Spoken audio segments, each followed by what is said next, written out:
Imagine, you're helping your grandfather clear out his old attic on a rainy Saturday. Amidst stacks of yellowed newspapers and moth-eaten coats, you find a heavy, leather-bound book from 1901 titled How They Succeeded. You open it, expecting dry history, but instead, you find the literal cheat codes for life written by the people who built the modern world, inventors like Edison and tycoons like Rockefeller. They aren't talking down to you, they're sitting across the table, sharing their failures, their turning points, and their secrets to grit. Today, we're dusting off that book and bringing those legends into the 21st century to see how their 100-year-old advice can fix our modern-day struggles. Chapter 1, Marshall Field, the Merchant King of Chicago.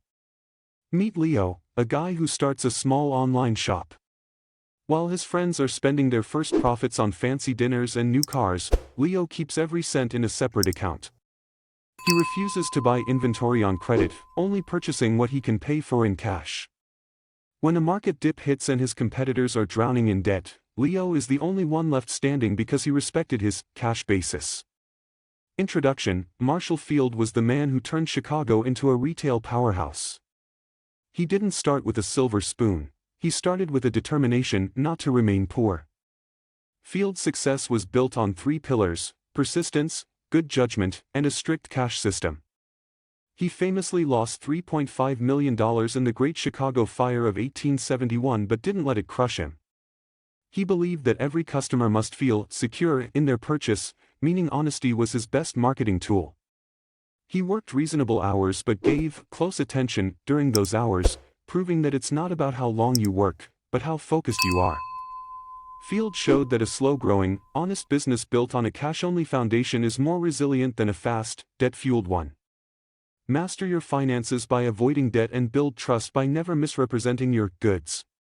What's one debt, financial or mental, you're going to clear this month? Tell us in the comments. Chapter 2, Alexander Graham Bell, the focus of a lens. Think of Sarah, who wants to be a writer, a coder, and a chef all at once. She spends 1 hour on each and gets nowhere. Then, she remembers Bell's advice. She picks up a magnifying glass and realizes the sun's rays only burn when they are held perfectly still on one spot. She decides to focus only on coding for 3 months. By the end, she's built her first app. Alexander Graham Bell, the inventor of the telephone, wasn't just a scientist, he was a master of mental discipline. Bell believed in concentration of purpose. He argued that ideas are a slow growth and cannot be forced. He was a big advocate for outdoor life, believing a sound mind requires a sound body. He warned against being a crank, someone who pursues impractical things like perpetual motion, and instead urged young people to apply their perseverance to a practical end. Success comes to those who can focus their mental energy on one practical problem until it is solved. Stop multitasking. Pick your magnifying glass and focus your energy on one goal until it burns. Hit the like button if you've been trying to do too many things at once. Chapter 3, Philip D. Armour, the king of efficiency. Imagine Kevin, who works at a warehouse. He notices that 20 minutes are wasted every day just looking for a specific tool. He organizes the shelf and saves the team hours every week. His boss notices his acute perception of the workflow and promotes him. Philip Armour built a $100 million food empire from nothing. He was known for his system and his hatred for laziness. Armour's life changed when he walked to California during the gold rush. He didn't find gold, but he found a turning point by working on a ditch and learning the value of hard labor. He ran his business with foresight, always preparing for a panic before it arrived. He was also incredibly disciplined. He would leave the office and never think of it until he returned, allowing him to stay fresh and avoid burnout. System, punctuality, and the ability to disconnect are the secrets to managing a massive organization without losing your mind. Be prompt to act and always have a system to catch the details others miss. Are you a morning person or a system person? Let us know your productivity hack. Chapter 4, Jacob Gould Sherman, the self-made scholar. Meet Maya, who works 2 jobs to pay for her online certifications.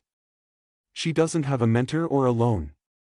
She saves every dollar, just like Sherman, who saved $80 out of his first $150 earned over 3 years of work. She knows that the education she buys with her own sweat is worth more than any degree handed to her. Jacob Gould Sherman, the president of Cornell University, started his life by tramping to school and supporting himself from age 13. Sherman's turning point was deciding to leave a stable store job to pursue a college education, even though he had to pay for every bit of it himself. He believed that working for your own education builds a character that a pampered student will never have. He emphasized self-dependence, the idea that your future lies entirely in your own hands. Education is the greatest investment, but only if you are willing to sacrifice comfort to attain it. Don't wait for a scholarship or a lucky break. Invest in yourself with whatever you have. What is one skill you've always wanted to learn? No more excuses, start today. Chapter 5, John Wanamaker, The Power of the Invested Self. Think of Chris, who starts a small landscaping business. Instead of just mowing lawns, he studies soil chemistry and plant diseases at night. He invests in himself so that he can offer better advice than his competitors. Soon, he's not just a guy with a mower, he's an expert everyone wants to hire. John Wanamaker was a retail pioneer who believed that a head built for business must also be a head built for thinking, toiling, and trying. Wanamaker's capital at age 14 was practically nothing, yet he built a massive department store empire. He attributed his success to trusting in God and attention to details. He was famous for his advertising and his ability to seize opportunities that others ignored. His core philosophy was to invest in yourself because your knowledge is the only capital that can't be taken away. Success is the result of constant pegging away and the courage to be an organizer of your own life. Never be above your business, stay humble, work hard, and keep learning. Subscribe if you're ready to invest in your own growth this year. Chapter 6, Darius Ogden Mills, The Keynote of Work. Imagine Elena, who gets an entry-level job at a big tech firm. She doesn't complain about the low pay. Instead, she uses the time to knowledge of men, observing how leaders make decisions. By the time she's promoted, she already knows how to run the department because she started at the bottom of the ladder with her eyes open. Darius Ogden Mills was a financier who believed that work develops all the good there is in a man. Mills argued that idleness is the root of all evil because it makes a man lazy and a spendthrift. He emphasized independent business judgment, warning that taking too much advice from others is a sure way to ruin. He believed that the best knowledge is the knowledge of men, which can only be gained by working shoulder to shoulder with people at every level of a business. Starting at the bottom isn't a setback, it's a wholesome discipline that qualifies you to lead. Form your own judgments and don't be afraid to start with a dinner pail in hand. Type work in the comments if you're not afraid to start from the bottom. Chapter 7, Lillian Nordica, The Price of Greatness. Meet Sam, an aspiring musician. He's frustrated because he's not famous after 6 months. Then he reads about Nordica. He realizes that being a queen of song required her to work when the world was hers, and even when she was traveling on air with fatigue. Sam decides to commit to another 5 years of practice. Lillian Nordica was a world-famous opera singer who proved that talent is nothing without a willingness to pay the price of fame. Nordica faced immense difficulties, and was once even asked to loan her savings to her manager after a financial loss, which she did without hesitation. She believed that being indispensable was the only way to stay at the top. Her story is one of new fire, using setbacks to fuel even harder work. Fame and success aren't gifts, they are favors that fortune sells to those willing to work the hardest. Aim to be so good at what you do that you become indispensable to your field. What is one difficult thing you're going to master this year? Chapter 8, John D. Rockefeller, The Power of the Ledger. Think of Tom, who wants to be a millionaire. He starts by tracking every single dollar he spends on a spreadsheet. His friends laugh at him for penny pinching, but Tom knows his ledger know. 1 inch is the foundation of his future empire. 2 years later, Tom has enough saved to buy his first rental property, while his friends are still living paycheck to paycheck. John D. Rockefeller, the man synonymous with wealth, started with a dream and purpose and a tiny book he called Ledger No. 1 inch. Rockefeller was a genius for money-making, but his real secret was perseverance and foresight. He avoided publicity as most men would the plague and focused entirely on the hygiene of his business and his body. He believed in keeping his head during panics and meticulously tracking the items in his ledger to ensure no waste. Success isn't a wizard's trick, it's the result of calm, methodical tracking and a refusal to lose your head when others are panicking. Track your progress. If you don't know where your pennies are going, you'll never know where your millions are. Share this video with a friend who needs to start their own Ledger No. 1 inch. Thomas Edison, the hustle of the century. Imagine Sarah, a scientist who fails 99 times at a new experiment. Instead of quitting, she runs to her lab at 3 a.m. because she feels life is too short to waste time sleeping on a problem she hasn't solved yet. She has the Edison hustle. Thomas Edison wasn't just an inventor, he was a force of nature who believed that invention is born in a man, but hustle is what makes it work. Edison's first patent was a vote recording machine that worked too well. Politicians hated it because it stopped them from filibustering. He learned that want urges a man to greater efforts. He was famous for his mental concentration and his ability to work 18 to 20 hours a day, often saying, "I have got to hustle because life is short." Great ideas are worthless without untiring energy and the phenomenal endurance to see them through. Work with a sense of urgency. Don't just walk toward your goals, run for your breakfast. What's one project you're going to hustle on this week? Chapter 9. General Lew Wallace, The Art of Starting Over. Meet David, who spent 3 years building a website only for it to be deleted by a server error. Instead of giving up, David remembers General Wallace, who lost the entire manuscript of his first book in the Mexican War but kept writing anyway. David starts again, and the second version of his site is even better.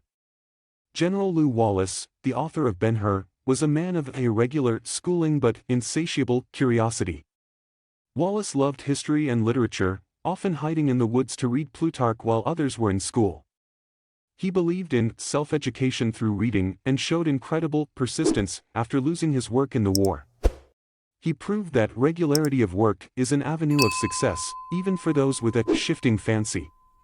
Your shifting fancy can be a strength if you back it up with insatiable reading and the grit to start over when you lose everything. Be an inordinate reader, your best ideas come from the sacred world of books. What's the last book that truly changed your life? Drop the title below. Chapter 10, James Whitcomb Riley, The Mastery of the Common. Imagine Lily, who wants to be a photographer.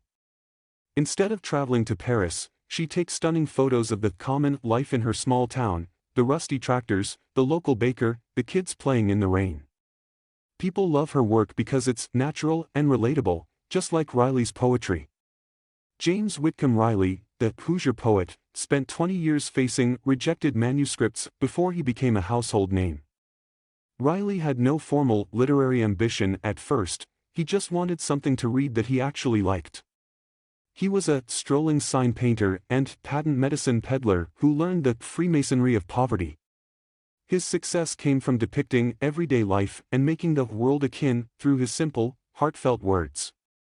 Real success is often found in the things you feel and the common things you understand best. Persistence pays off. 20 years of rejection is just the schooling you need for your masterpiece. Like this video if you're pegging away at a dream that others don't understand yet. Now, as you close that dusty journal in the attic, you realize the legends we've talked about today, Rockefeller, Edison, Field, weren't superheroes. They were just people who decided to make the iron hot by striking it, instead of waiting for it to get hot on its own. We've learned that success is about thinking, toiling, trying, and trusting. It's about Ledger No. 1, concentration of purpose, and the price of fame. The map to the top hasn't changed in 100 years. You have the map now. If this video gave you that new fire you needed, hit that subscribe button and share this video with one person who needs to hear these stories. Now, get out there and start pegging away at your own success. See you in the next one.